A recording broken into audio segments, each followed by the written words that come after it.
কুমিল্লা পদুর বাজার, বিশ্ব রোডের মাছ বাজার।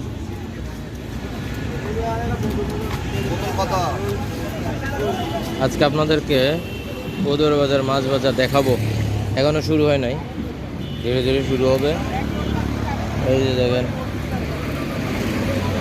এই যে মাছের, এই যে দেখেন, ও মাই গড,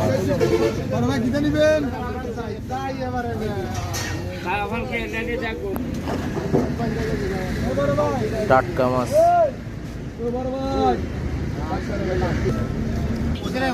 এটা কি মাছ? ওটা কাইয়া মাছ।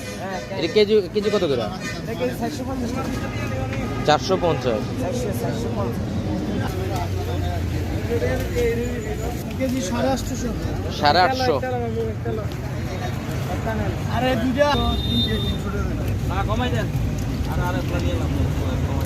এখনো স্টার্ট হয় নাই, সবাই তাদের দোকান সাজাচ্ছে। ওই যে ওখানে কাটাকাটি, বিশাল বড় বড় মাছ, তারপর সেখানে কাটাকাটি হয়।